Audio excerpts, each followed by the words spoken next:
Fizi News 24. Fizi News 24. Média d'information en temps réel. Média d'information en temps réel. Fizi News 24. Fizi News 24. Chombo cha habari kwa muda sahihi. Média d'information en temps réel.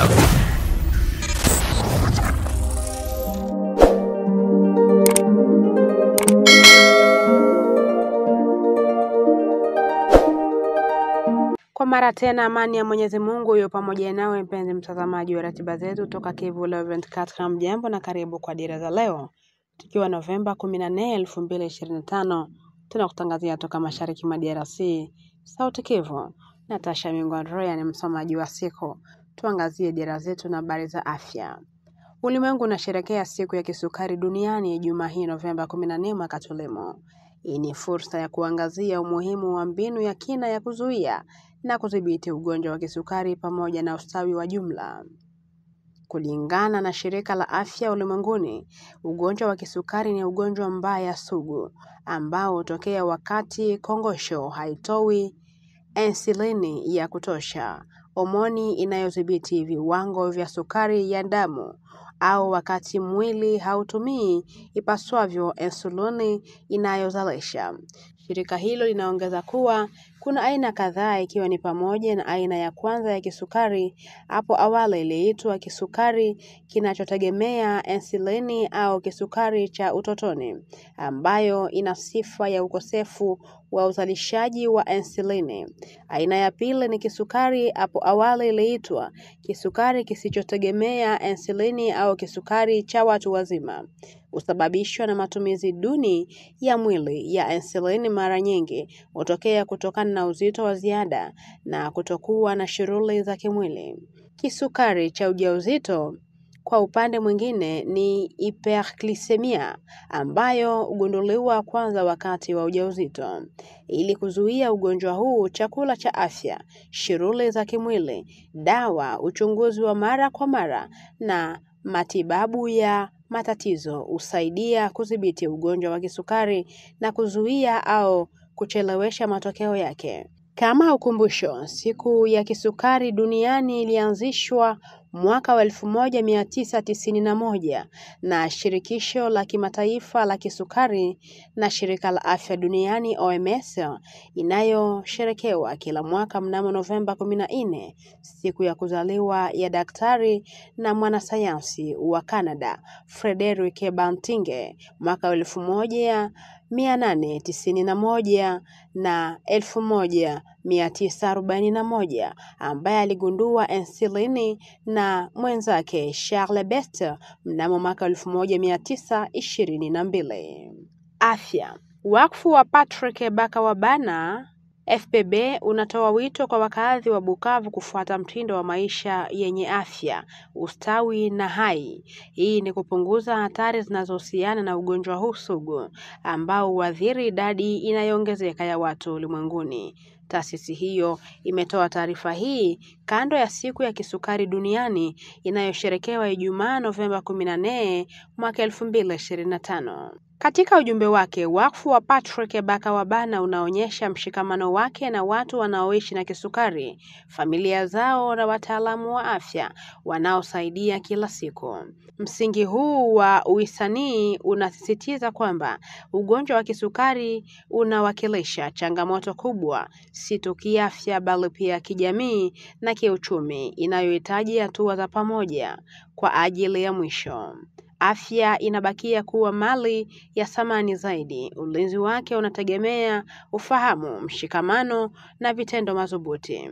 Kupitia ujumbe huu, wakfu wa Patrick Bakawabana unasisitiza umuhimu wa kuimarisha sera za kinga, uchunguzi na upatikanaji wa sawa wa huduma za afya, hasa katika maeneo ya vijijini na watu wasiojiweza. Anaalika kila raia kutenda kwa kuwajibika kwa kufuata tabia bora za maisha.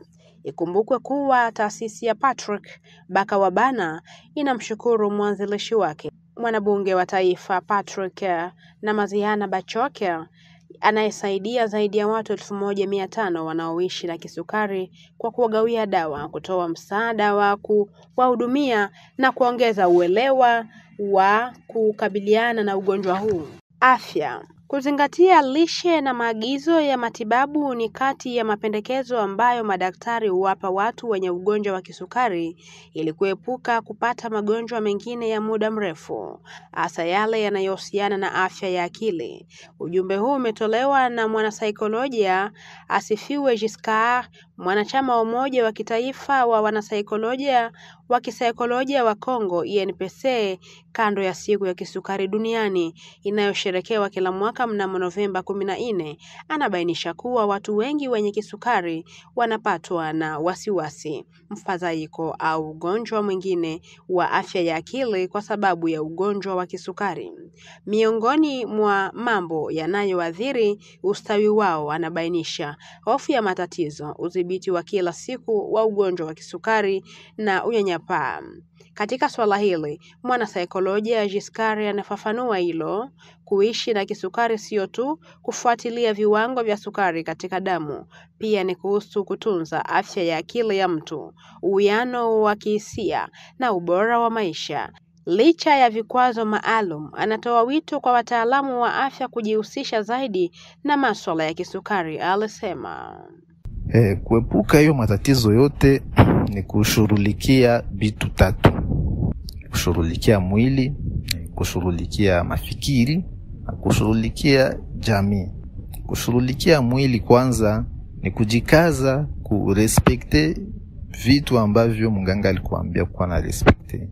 Mganga alikuwa anakuambia uko unafanya exercice physique, mganga alikuwa anakuambia kukamata vizuri regime yako, ama kila wakati kuonana na mganga wa afya ya mafikiri ili kuangalia matatizo, kufanya kipimo ya matatizo ya kimafikiri kama unayo, kuongelea madulere yenye uko nayo, kuongelea stress, kuongelea mchoko na woga yenye uko nayo kufatana na hiyo ugonjwa yako, ili kuongelea hiyo vitu baada ya kuvibakiana, hiyo kufanya hiyo kontrole na kujikamata mzuri, inaweza saidia kuepuka hiyo matatizo ya kimafikiri isi. Habari za siasa. Umoja wa Mataifa unakanusha madai ya kuwepo uhusiano wa karibu kati ya Bi Keita na serikali ya Kongo, ikisisitiza kujitolea kwake kutoegemea upande wowote na uhuru katika operesheni za kulinda amani. Inasubiri uteuzi wa mwakilishi maalum mpya. MONUSCO itaongozwa na manaibu wawili wa Bintu Keita kuhakikisha muendelezo wa shughuli, chanzo chetu kinathibitisha. Tangu kuwasili kwake mwaka wa 2021, Bintu Keita ameongoza MONUSCO katika mazingira yenye changamoto, anabainisha katibu mkuu wa Umoja wa Mataifa Antonio Guterres, ambaye anapongeza uongozi wa kujitolea wa Bibi Keita kwa amani na ulinzi wa raia. Usalama. Mashirika ya kiraia huko Mudusa, eneo la Kabare, yanakashifu kuzuka upya kwa ukosefu wa usalama katika eneo lao. Walieleza hayo Ijumaa Novemba 14 mwaka tulimo. Kulingana na shirika la kiraia la eneo hilo, tukio la hivi karibuni zaidi linahusu watu wasiojulikana wenye silaha ambao walivamia nyumba. Shirika hilo la wananchi linabainisha kuwa mwashi aitwaye Mulumeoderwa Timanya, baba wa watoto wawili, aliuawa nyumbani kwake usiku wa Jumatano Novemba 13 mwaka tulimo huko Buozi katika kikundi cha Mudusa tarafani Kabare. Akikabiliwa na hali hii, kiongozi wa jumuiya ya kiraia ya Mudusa anatoa wito kwa mamlaka kudhamini usalama wa watu na mali zao na kuwataka wakazi kuripoti shughuli zote zinazotiliwa shaka. Habari za kijamii. Shirika nyipya la kiraia NDC linatetea misaada ya kodi kwa wajasiriamali wachanga na kuimarishwa kwa hatua za usalama ili kukuza mipango yao. Ombi hili limetolewa na NDC kujibu mzozo wa usalama na kifedha unaoathiri Kivu Kusini kwa sasa. Haya yamo katika taarifa iliyotolewa kwa umma na kusomwa na uandishi wa habari mnamo Ijumaa Novemba 13 mwaka tulimo. Kulingana na shirika hili la kiraia, wajasiriamali wadogo wanakabiliwa na matatizo makubwa ambayo yanazuia maendeleo yao, ikiwa ni pamoja na ushuru mkubwa na ukosefu wa upatikanaji wa fedha kufuatia kufungwa kwa benki na makampuni mengine makubwa katika eneo hilo kama vile Bralima. Kutokana na changamoto hizo, msemaji wa NDC anaamini kuwa njia pekee ya kuwasaidia wajasiriamali kuwafanikisha ni kuimarisha usalama jijini, kuondoa baadhi ya kodi ambazo NDC inaziona kuwa ni kinyume cha sheria na kurahisisha upatikanaji wa ushirikiano unaowawezesha wajasiriamali wadogo kujitolea.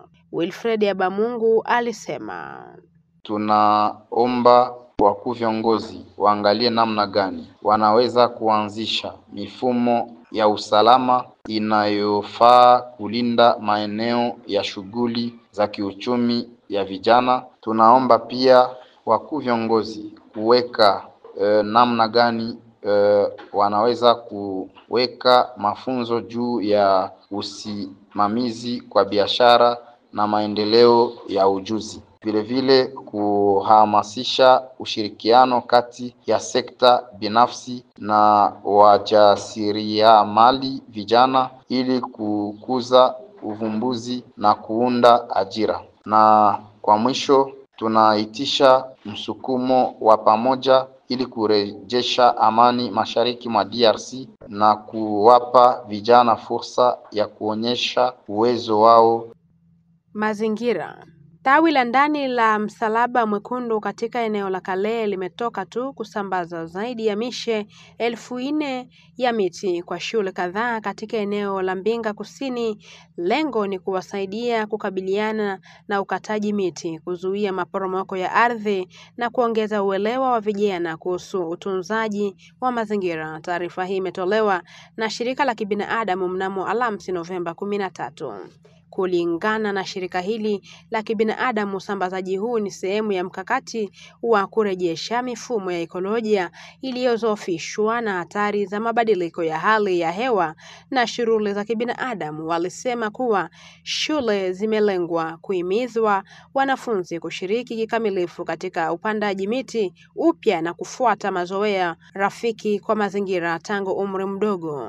Shirika hilo linabainisha kuwa kutokana na majanga ya asili yanayotokea mara kwa mara katika eneo hilo, hasa maporomoko ya ardhi, mradi huu unalenga kuimarisha ustahimilivu wa jumuiya za mitaa.